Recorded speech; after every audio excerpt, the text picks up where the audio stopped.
Alright, time for some more illogic. Last time we went over our play-in match against Anivia and his Chillin' Chi-Yus.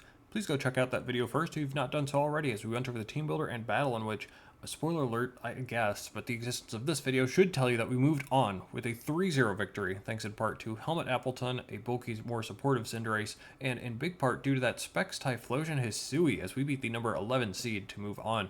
This time we're going to be going over our quarterfinals match, a rematch against Megu and his Corviknight Clobberers. Timestamps are in the description. Yeah, as said last time, the number 4 seeded Clobberers are our opponent this time, thanks in part to the number 5 seeded Heatwave losing in the play-in round to the Incineroar. That means the Clobberers are the only team left in the playoffs that defeated us in the regular season, and of course, we get to face them. I'm still a believer that the toughest match in Draft League is the rematch, specifically after you won the first time around. Recall that in Week 7 we had a pretty solid game plan that got ruined by two key factors. The Scarf on that Salazzle, chipping Cinder, getting the poison on Sludge Bomb, and all of that, of course, inspiring me to not switch it out, but to stay in on the Great Tusk, get a ton of its health taken away, and then ultimately sack it to the Tusk. And that, of course, followed up with the other key factor, the Ogerpon-Wellspring. Just the Ogerpon in general. Getting the roll on Rotom, then having Play Rough on its side unexpectedly, and then winning the speed tie with Latios, and of course I did not have Cinder in the back to help revenge that. All those happening together lost me the game, as otherwise we would have had a very interesting endgame. Of course, I could have played better around those, and now that we're facing off in the rematch, we have the chance to do so. Perhaps that does give me an advantage, but also maybe the couple of sets I didn't even get to use, the Iron Hands set comes to mind, may not work when my opponent knows that they may come. For example, Iron Hands outsped his Primarina by 1 point. Can I just put that same speed stat down and be good to go? Highly doubtful, meaning the speed creeping game adds another kind of terrible layer to it. Now that I've cried enough, I remember my opponent has to deal with the same thing. Let's look at the team a second time. So last time my opponent brought max HP and special attack modest Assault Vest Primarina with Moonblast, Flip Turn, Draining Kiss, and Hydro Pump. Brought max attack and speed Jolly Heavy Duty Boots Great Tusk with Knockoff, Rapid Spin, Earthquake, and Close Combat. Max HP and defense Bold Heavy Duty Boots Zapdos with Hurricane, Volt Switch, Discharge, and Roost. Max special attack and speed Timid Scarf Salazzle with Dragon Pulse, Flamethrower, Overheat, and Sludge Bomb. Max attack and speed Jolly Ogerpon-Wellspring with Sword Stance, Play Rough, Ivy Cudgel, and Knockoff. And finally, max HP and special defense Calm, Focus Sash, Illumise with Thunderwave, Encore Charm, and Baton Pass. Again, that Scarf on Salazzle was so unexpected, really catching me off guard and setting up Cinder to go down early. The Illumise was also unexpected, but yeah, I just immune the T-Wave and moved on. Didn't seem like it was a great bring. And then the Ogerpon, yeah, I should have read the moveset a lot better. But also look at all the ways I could have handled it. There were a few things that could have worked out that just did not, whether that be by luck or my own judgment there, or I suppose misjudgment. Maybe we just focus on those a little better and we'll be okay, and I have a few ways to handle that. So what changes should I be expecting? Illumise probably ain't coming, otherwise the rest may very well come. Salazzle is the one I'm not sure about too, otherwise that Subtoxic set looks really good still, but otherwise its use is a bit limited. I'd expect 1 or 2 of Metagross, Overqwil, or Knacklestack to take their spots. Metagross's physical power is so crazy, I could see him try to break with Metagross to allow for a Great Tusk endgame, probably with something like a Booster Energy Bulk Up Rapid Spin set. Probably Ice Spinner is coming this time too. Overqwil doesn't seem incredible into me, but the strong stabs, Intimidate, and maybe either Hazards or Sword Stance could be a bit of a pain to deal with. And of course, I expected Knacklestack last time. This might be its time. There are some Terras that would definitely make it difficult to break through, but even pre-Terra for some of my mons, like Cinderace and Typhlosion. So I guess Primarina, Great Tusk, Zapdos, and Ogerpon are definitely coming. I'll say the last two are Knacklestack and Metagross. I don't think Dougie, Altaria, or Illumise have a great shot, honestly, but we'll see, I suppose. So how will I be handling the re-attack? Again, can't exactly reinvent the wheel here, but maybe we can lean into a couple different strategies this time around. For example, I could decide that Typhlosion has an interesting niche that I didn't utilize last time, maybe as a Scarfer to chunk anything while catching off guard, something like Booster Energy Tusk, alongside maybe Zapdos and friends. Of course, I'm not bringing Typhlosion because of its necessity for Scarf this matchup, and struggling with Ogerpon, Primarina, and Knacklestack every time, but you get the idea. Komala also didn't make the cut again, though it was a little interesting, at least for avoiding statuses and getting off a spin very reliably in the matchup. But am I expecting Hazards? Maybe from Knacklestack or Overqwil, but Tusk wants all those move slots. How much do I need to keep Hazards off? Well, maybe I would like that, but outside of spin and status immunity, Komala isn't doing too much for me. Gligar was an interesting idea, a nice wall to non-Ice Spinner Tusk, as per last time, and avoiding a Hurricane from Zapdos would be really nice. And it's great to Overqwil, of course, but I mean, surely this time packs Ice Spinner, right? and I have a bad feeling about an offensive Zapdos. I've been seeing him run some of the specs of Zapdos a couple times, and this certainly does not help with that offensive game plan. Add in some difficulty with Primarina, only able to use Knock on Knuckle Stack, really, maybe an EQ before Terra, but even then it could Iron Defense up, I guess. An incredible susceptibility to Ogerpon, it wasn't enough for me to bring here. Well, to bring something new, you have to replace the old, and we've got 2 cuts from last time to try out a couple of new thoughts. The first of those cuts, maybe ironically, is Bisharp, who had extra utility from going against an Illumise, but otherwise really does struggle here. I see how easily he can lose a trade with Primarina, not to mention +2 Ogerpon, always OHKOing, plus Zapdos' static ability easily screwing with me, and of course the Great Tusk that walls up on everything but Grass Knot, which was already a gimmick, and even then it takes less than half without investment, so no Bisharp this time. We'll find its power from elsewhere. And finally, for the first time all season, my second round pick, Iron Hands, is not going to be coming. It certainly felt cursed recently. I think this might be a chance to reset it moving forward. My speed trick against Primarina won't work again, and although I can invest in defense a little bit more to help against Ogerpon and Great Tusk, it sure doesn't seem like I can do enough against them anyways, especially when I may also have to deal with Zapdos and Primarina, and as nice as Hands has been, that's too many different directions to be pulled without the ability to handle them all for probably the first time all season, so no Hands. Before getting into the new stuff, I guess we can go over the old. Somehow Appleton, the 3-pointer, has made the cut in 3 of the last 4 matches, this time doing about the same thing as before, the exact same set from last week. Last time against the Clobberers, I had a cheeky EQ for Salazzle, but with it much less likely to show up, I think I'll just put Dragon Tail back on as a way to stop setup from things like Ogerpon or Great Tusk, the latter of which especially I wall quite well, even with Ice Spinner thanks to Thick Fat. Terra Flying brings Ice Spinner down to neutral instead of just a weakness, rises me above some hazards, and keeps me neutral to most anything but Zapdos' T-Bolt, a mon I really don't want to be staying in on anyways. Otherwise, again, Apple Acid is great for Tusk and Knuckle Stack and Primarina and Ogerpon. Yeah, it's a nice move with nice coverage in this particular matchup, huh? Lead Seed is consistent chip against not Ogerpon, and is damage that should stick minus Wish Illumise and Roost Zapdos. Speaking of recover to keep us healthy, as we can afford it, and Dragon Tail in the matchup, of course, this time, I'm not letting that Ogerpon set up so freely again, so this may just help. Moving right along, let's check out the special defense counterpart, a mon I haven't been bringing much of this past couple weeks, and didn't bring to our first matchup. It's going to be Empoleon. I love the idea of this being a dedicated Primarina answer with max special defense and Roost, resisting its stabs and healing up on it. Isn't that obvious, though? That would be what I'd use Empoleon for. That's why I like the helmet option. On the obvious flip turn response that is no longer nearly as safe, and a bit of a safety measure if, say, Headlong Rush, Tusk, or Swords Dance Ogerpon are getting a bit out of control, we can get that bit of chip to maybe even finish them off, while also having the Roar option, another phase option there. Next to Dragon Tail Appleton, we should be able to phase out anything that's out of hand, so we don't get swept again like last time. Otherwise, I'd love to prioritize Rocks to get the most out of our offensive options, though I'll have to be careful about hazards on our side too, but it also synergizes quite nicely with the Dragon Tail and Roar we've got. Flip Turn is the last option. We're outsped by a lot, and many of the switching options are pretty obvious. Plus, we have the jump most of the time in the speed matchup, so being able to pivot into a heavy hitter would be great to have, and maybe we get a bit more damage than expected, even with Torrent over competitive, which we don't need. What's next? How about the same Latios as before with some distinct changes? Last time was also a max speed Timid angle with Calm Mind, Recover, Luster Purge, and T-Bolt as good overall coverage, but with lots of special attack for immediate power and the Roselli Berry to tank a Moonblast or Play Rough. Instead, being a little impressed with being able to survive even an Ogerpon knockoff after Rocks, I went max physical defense, and that combined with Calm Mind on the special side, we could be onto something. Use up the booster energy on Great Tusk, chip Primarina, and KO Ogerpon. And what's going to stop me now? A Scarf or Salazzle is basically it, especially if we get to +2/+2 with the weakness policy. Yeah, maybe if we've survived the Ogerpon hit, we can actually do something with it now as we attempt yet again to just win the game with Latios. We'll see how that goes, though, this time. Next up, let's go with the other new mon here with a familiar looking set. It's going to be the Yanmega, featuring a Terra Electric Terra Blast to go with Air Slash Protect, and then the last slot there is Giga Drain. Bug Buzz realistically doesn't really hit anything other than the other two, I guess Overcoil and Ogerpon pre-Terra, but not much else. So we're just going to be stealing Zapdos' coverage, and although we don't take its bulk, that's a reason why I liked Electric. Without investment, we can stand to tank those stabs decently well with the Terra Electric, so maybe we can wear down the Zapdos a little bit while also being faster than most everything after a speed boost. We're EV'd for +1 Great Tusk. So that last slot could have been anything. I like the idea of Ancient Power actually as a move to hit Zapdos just as hard as Terra Blast, but with the chance to pop off. But Giga Drain is probably just more reliable, isn't it? Hit that into a Prim or Great Tusk that is being sacked anyways and actually come away with more HP than expected. That could be a neat trick in a pinch.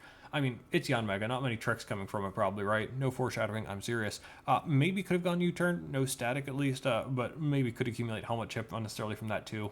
Okay, so those are the opportunities for setup here. So let's take a look at the mons that need no setup. It's at least a slightly different look from normal here. On our third Terra option, it's going to be the Rotom as we exchange the Scarf from last time for a pair of specs, trying to just land some stab moves for massive damage. I like the idea of Terra Electric Rotom, not just taking away all weaknesses, but also boosting up the power of Volt Switch and Thunderbolt, though that Terra is probably reserved for the Yanmega to help it out. Still, a cool option, and actually, I'm pretty excited about the possibility of Leaf Storm in the matchup. As mentioned with Apple Acid previously, the grass coverage is finally excellent, and boosted with a pair of specs is great. Max HP Zapdos is still taking 42 to 50, which is awesome when trying to fire away specs boosted moves without the Great Tusk coming in. Speaking of though, that's of course an OHKO, but did you realize that the second Leaf Storm is still an OHKO on Max HP Tusk? That's some real power. Really love the specs idea here.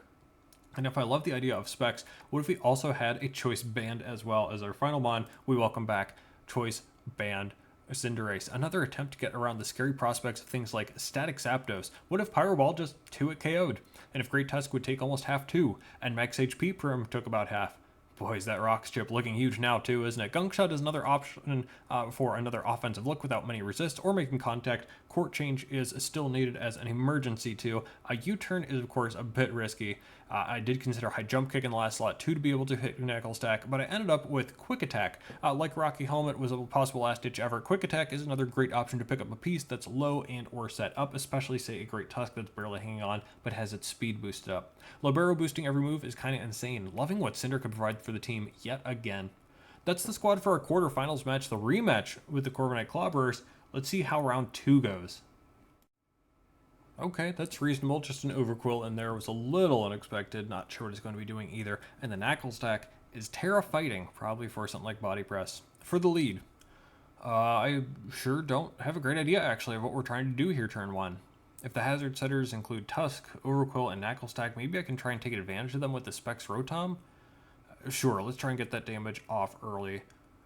Good luck and have fun too, Mega. It's going to be these Zapdos leading off, and this is quite scary already, actually. I've seen Choice Specs Heatwave in recent history, and I sure am outsped. Remember, we're running the same speed as last time, which is enough for Adamant Overquill. So any speed investment, probably Timid, could outspeed me, and then Heatwave hitting, oh boy, well, my options are to either Terra Volt Switch, don't Terra and Volt Switch, or Hard Switch, I believe.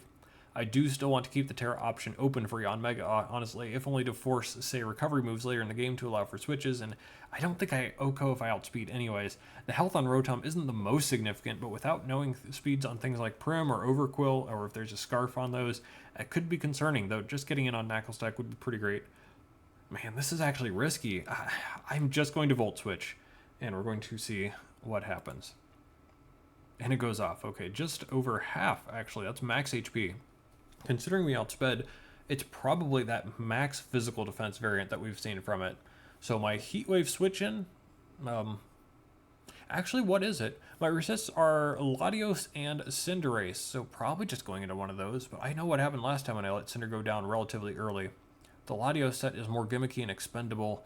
I'll just go for the Latios now, just in case something goes wrong, like a Discharge Para.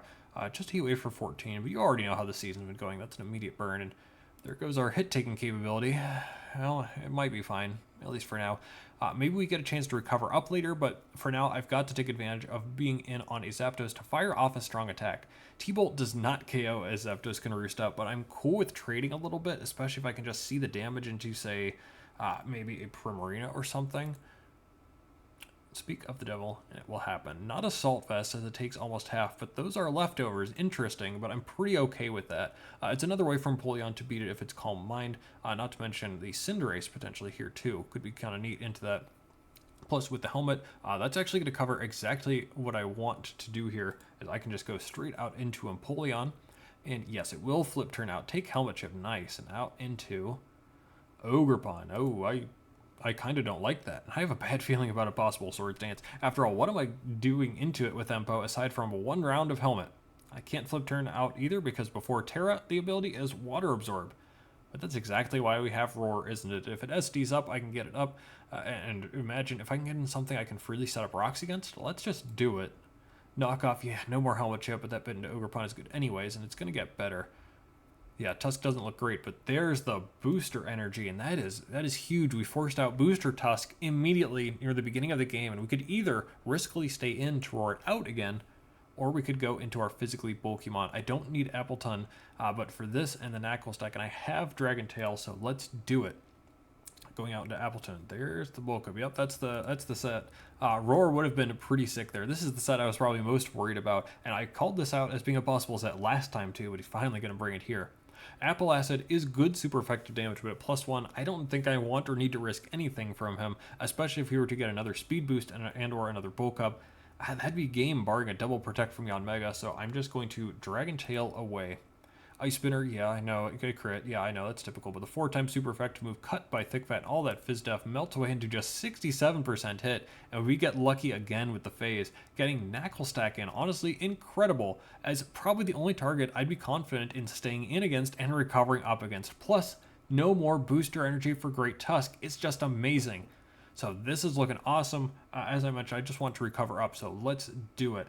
We're going to take the Salt Cure, slurp it up. Recover up is amazing. Very nice. Dowdy stays on this turn on a likely Apple Acid.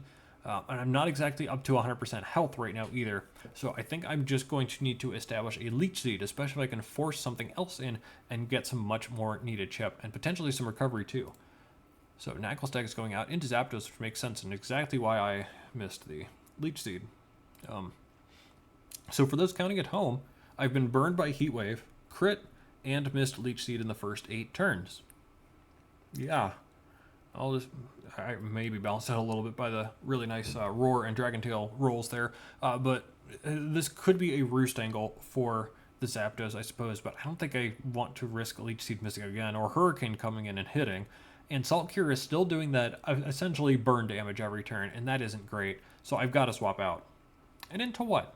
Well, if I was looking for a recovery opportunity on Latios, what about now? Let's do it. Swap to Latios on the Roost. Yeah, that's expected. Now for my own recovery option, I want to continue to tank well, especially if we hard switches again, so I'm going to recover to full. Volt Switch. Interesting. And out into... Oh no. This is so awkward. Now, I don't think you understand quite how awkward this is. Remember that last time these two faced off, my opponent won the speed tie and KO'd with knockoff. Also remember that my opponent had a 5 in 8 chance to KO the Rotom-Mow before it, and got that roll. Would you like to guess what the roll is to KO this time around? Surprise, thanks to the burn chipping me down, it's a 5 in 8 chance to KO. Without the burn, it's a 1 in 8 chance to KO. In return, neither move will KO back if he Terras. Even T-Bolt being super effective won't KO, and that's Calcs at +2. What if he, say, Trailblazes or something silly? It's getting a little tough. I think chiefly, I just need to get some more chip off on this guy. After Yanmega can come in, protect, and outspeed, so long as I win the speed tie, I'll get chip off. If I don't, I need to live knockoff, just a 3 in 8 chance, and then do as much damage as possible. Luster Purge should be doing enough to bring it into quick attack range, actually, which is great, and does more if he doesn't Terra, actually KOing at +2 if he doesn't Terra, so I'm going to stay in. I'm going to click Luster Purge. Shouldn't be switching out this time. We saw what happened last time when I swapped out of the Appleton in front of this thing. I'll either have the 50-50 now or the 50-50 later anyways, and heck, maybe he won't even attack this turn. Let's try and get any damage off this time. As with last time, it's early on, but this might be the game right here again. I lose the speed tie again, but what's this? The low roll. With unclicking Terra, Luster Purge is actually going to KO right back, and even as we go down to burn, we're going to have an even trade. Whew, that was, I think, the best case scenario. I'll trade Latios for Ogerpon every time, and however annoying it is to lose the speed tie again, it worked out even better. His lack of Terra interesting, but probably defendable with T-Bolt scene and things like Terra Electric Yanmega plus Cinderace to play around later, but causing the weakness policy boost to be enough to KO back. Wow, that was weird and bizarre, but again, it makes me much more confident in the rest of the game without that threat looming. Okay, so now what? On the blind double, I think I want to take the time to establish the Yanmega. It's seen as a late game mon, but it would be nice to have that as an option to switch into, say, Zapdos a little bit. In particular, Aptos is looking like a snack right now. A big threat if Zapdos doesn't have Hurricane, but does it have that? With Latios down, my switch into it would be... yeah, that's kind of rough. So we'll ensure we can get the Terra off on Yanmega to help with that at the very least. So we're going to send that out. It'll be a new 5v5. It'll be Knuckle Stack from my opponent. Okay. Salt Cure actually does about half the Mega off of uninvested base 60 attacks. So we're going to Terra, click Terra Blast. It's a bulky boy. Salt Cure back in. The goal was to just get rid of our typing a little bit and allow it to potentially check Zapdos much better later. So to get rid of the Salt Cure and a possible recover, I'll go right out into the Appleton. That's exactly what will be happening. Thank you very much. This is actually my opponent's last Terramon, so assuming that the Terra Fighting is going to be coming off at some point here. Actually, if it doesn't Terra, it's a solid Cinder check. Maybe, I think the goal is to just force the Terra. Okay, so I've decided that means that I'm going to Leech Seed again, as even if he Terras, we still get the damage off, and healing if he switches, same thing. It would be a good play, I guess. Yeah, so we're going to go ahead and do that. He stays in, no Terra, Salt Cure, okay. Leech Seed is still solid here, recovering 6 and 9 from Leech Seed. Nice. And take 12, only going to be a net negative from the minimal damage from the Salt Cure attack. He should see this as a losing battle and probably swap out. And if that's the case, the play that has minimum risk and covers the expected Apple Acid would be Leech Seed again. Watch this. Oh, yeah. Stayed in again. Well, I mean, look how much I lost for the play. What, 4%? Exchange from taking more Leech Seed damage? No problems here. So this time when he does switch out, I will be ready with the 3rd consecutive Leech Seed. Or maybe he's still not switching in. This Leech Seed also misses to spit in my face a little bit, of course. But sure, I've got to recover now, so I mean, I'm going to recover up, but just Leech Seed has already brought Nachi Stack down to 63, my favorite number, actually. So even if he swaps out, at the very least, I've got that going. I'm kind of coping, honestly. Apple Acid, either the last couple turns would have done it. I'm so surprised he's staying in at all. Not even Terraing. Or either these last 2 turns bad plays? I think this looks like an obviously losing position for my opponent. I'm shocked he hasn't gone Zapdos yet, but if that's how it is, that's how it is, and well played. I guess I'm going to have to recover up so I can be at 88% of the turn, even if he ends up going Zapdos right now. He stayed in again. That's perfect, actually, because now Nachi Stack is going to be at 51%. I can ensure it stays that low while being healthy, because now I can just Apple Acid freely, finally. So at this point, I basically got what I wanted anyways. So let's Apple Acid away. He's still staying in and still not going Terra with this Apple Acid critting. Whoo boy, after Leech Seed. That is not a healthy boy. That's going to be 1% left. So with one more Apple Acid, in case he tries to cheekily recover, down goes the other Terramon without a Terra. We'd love to see it. That's going to, once again, open up Cinderace much more, up 5-4, very nice. And still at 3/4 HP, we're still in good shape. If there's any issue at all, I think it would be the next guy coming in. It's going to be this Zapdos that still has 7 Roosts left and 2 or 3 very strong attacks, without Latios still around to tank anything. No clue if he's got Hurricane or not. But I can't exactly switch anything in, right? The Mega is the only thing, but, man, it's tough. I still don't know if that last move is Hurricane. It could be Discharge, actually. That's what he had last time. I'm not sure. I'm not sure if I'm in a position to test that out, either. Maybe. But Appleton, its use at this point, it might be a little limited. If I still have Mega and Cinder around, at least. Maybe? It depends on if Hurricane's here. Maybe. My thought here was this. If Zapdos has Hurricane, the only Mon Appleton is actually good against would be the Ice Spin or Tusk, which is a little suspicious, though maybe needed? I don't know. I decided to stay in here without a clear way to get out of Hurricane, so I'm going to stay in and try to get to leech some seeds. So what will Zapdos do here? Volt Switch out. Okay. Feels like we've made 1 or 2 of these plays every game, and as Leech Seed lands into the Overcool, we're going to be so rewarded with all that HP back. A lot of stuff going on at the end of the turn here. There's so much stuff going on every turn, and with our attack stat down too from the Intimidate, as we do see that is that possibly a bulky set there. Though it wouldn't be the first time that we've seen maybe Intimidate on something that actually was set up. It's our first look at Overcool. What do we think it's doing? Man, and of course I don't have Competitive or Defiant with the Intimidate coming in. Where's my Fizz-Def answer? Wait, that's not weak to Gunk Shot. Well, at least with our only option with Primarina low, I think I'm just going to have to go to Empoleon just in case.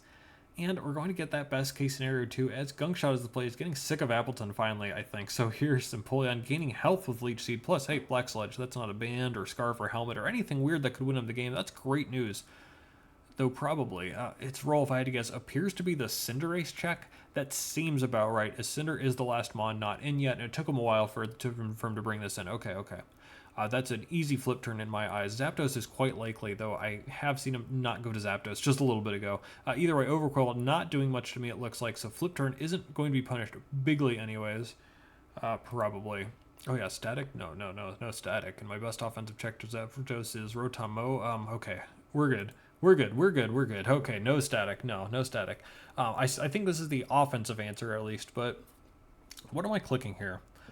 Volt Switch to do damage would get immune by Great Tusk, and he knows I'm locked in with specs. I assume that he saw how much damage I did earlier. He knows that I would be locked in. So T-Bolt, about the same thing, but I also remain susceptible to Heat Wave, and then another 50-50 if he roosts or goes Great Tusk, or maybe Leaf Storm, hoping he swaps, but then again still susceptible to Heat Wave. I have to find another idea, and I think I've got it here. If he stays in, he's going to Heat Wave, or I think he's going out in Tusk. I think those are the two plays he can make here. What have I been trying to find? The last move on Zapdos. This should help us find out. I'm going to actually, I don't know how this, I know how this sounds, but I'm going to hard swap an Appleton. And he stayed in. Heat Wave doing very little, no burn now. We'd love to see that. However, we're going to have to figure out for sure what the last move is. If he has Hurricane, he's got to click it now. And so we're going to find out. By swapping into Yanmega, psych, the hard switch out to find out if this is really the Hurricane or not. We're going to see his last move. The good news is it's Hurricane.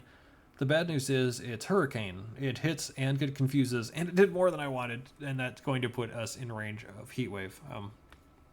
So this is awkward. The best we can do is...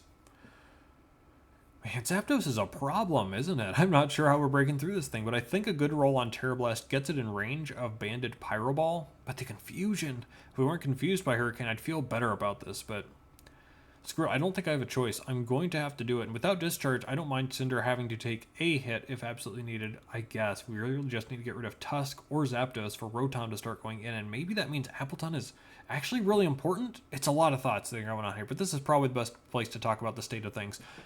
Appleton loses to all but the Great Tusk, but Primarina can't swap into Apple Acid. Yanmega's on its last legs, but it can handle Tusk and Primarina. Rotom can basically beat everything right now by outspeeding all but the Tusk, but I do not want Tusk to come in so freely on the electric moves that are great against everything else needed for Zapdos. Empo walls Prim, and maybe Overqwell, but struggles otherwise, and Cinderace chunks anything and everything, but it won't be OHKOing maybe anything, so a little more chip could help tremendously. And with the inability to lock into something safely, and the need to bring Zapdos low, that's why I think this turn is super important. I have to click Terra Blast, as Yanmega's usefulness is questionable, as are my possible switch-ins. Terra Blast goes through crit, and even as Yanmega goes down, that's exactly what I wanted. A tremendous amount of damage that puts it in range of another move I hinted at in the team preview, but for now that'll be the answer I provided more recently in Cinderace's first appearance of the game. Pyro Ball is easily the answer. Remember what could happen if I miss and let Zapdos roost up or let something in at full health. But for the second turn in a row, and my season needed it most, how about we get something good going on? The Overqwell comes in. How about a burn? The 10% burn for the first time when we've already missed like 4 times? Okay, sure. We love to see that. It'll keep Overqwell very low as well. Okay. I know we could be letting Zapdos in to heal up, but I think my opponent's switch-ins are getting a little bit low and lacking, so I'm going to go straight out into Empoleon. I think that's the easy play to avoid needing to risk Cinder. Looking great for Cinder with this check so low, too. I'm going to go out into my other starter that I brought in. The late-game Toxic Spikes. Ooh, that's not ideal for my Mons, but maybe better than regular Spikes, actually. We'll see if we can do enough with this and Rotom in the meantime. So Zapdos could come in here, but with lots of Spidef and it needing to roost, I'm okay with getting a little more pressure off, actually, especially if I can avoid needing to bring in Rotom quite yet. Overqwell is going to be switching out, of course. Primarina? That's not what I expected, actually, and I actually got up free rocks that turn. That was a little bit risky again. I didn't want to let in Zapdos necessarily, but getting up rocks for that chip here and there really could open things up late game. Again, if needed, if absolutely needed, Cinderace could potentially just tank a hit at one point from the Zapdos.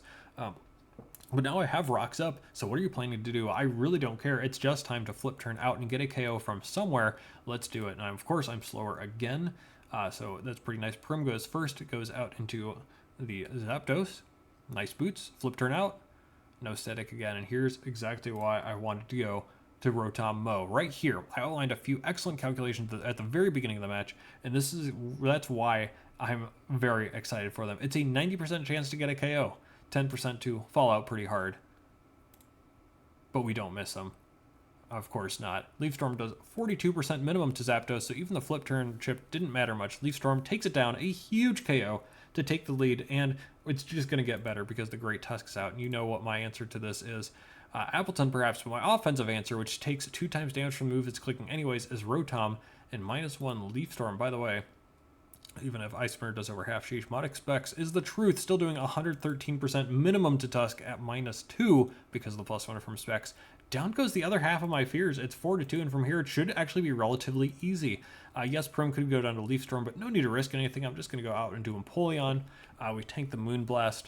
Actually, I'm just going to zip forward a little bit here. We're going to tank a couple of Hydro Pumps here, one of which is going to crit 2. Still no misses, by the way. Roosting up along the way until eventually we can just flip turn back into the Rotom, and at that point we don't need to bother risking any misses. We can just click T-Bolt now, get the last 2 KOs of the match, and with that, that's going to be a 4-0 victory to propel us past the Clobberers in the rematch and into the semifinals. GG to Megu, so many hacks on both sides. We'll have to agree that they evened out, and just be grateful to have gotten a little bit of luck for once from our side, even if it was balanced. Shout out to the team for doing well, and Empoleon tanked appropriately. Rotom with a bunch of KOs and doing straight damage. Latios for the DBZ moment to get Ogerpon. And of course, the main attraction was Appleton. I kept getting comments about the work the Apple Pie put in here. Again, it's a tough look bringing the 3-pointer to 3 out of 4 weeks, including my 2 playoff weeks, but if the apple fits, or something, I don't know. Not sure if Yanmega was the play to bring. It really didn't tank as I wanted or do the damage I wanted, but hey, different enough look and provide some insurance in the back. Can't complain about that much. I think the game plan was solid, and honestly, it feels like I played it pretty well overall. A little scared about being surprised by some sets still, but we'll deal with that as it comes. That's going to do it for this week. Another good playoff run that will continue into the next video at least. So what else happened in the league in the quarterfinals? The number 10 seeded Close Combat Club continue their miracle run with a huge win over the number 2 Newport Noctowls, which does secure us the preseason number 1 seed for next season yet again. That feels good. The number 1 seeded Wooper Boopers followed Chalk by defeating the number 12 seed Cincinnati Incineroar as well. With floating seeding, that means those two will be playing each other in the semis. The club have made it to the finals before, but in the multi-battle season, so if you discount the finals that had 4 coaches in it, we're going to have a new finalist on that side.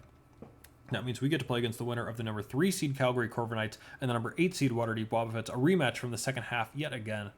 And as is fated, for the 6th time in the last 3 seasons, we're facing off again against my buddy Steve Chuck and the Waterdeep Wobbuffets in the semifinals instead of the finals this time. A twist on the classic. We'll see you there.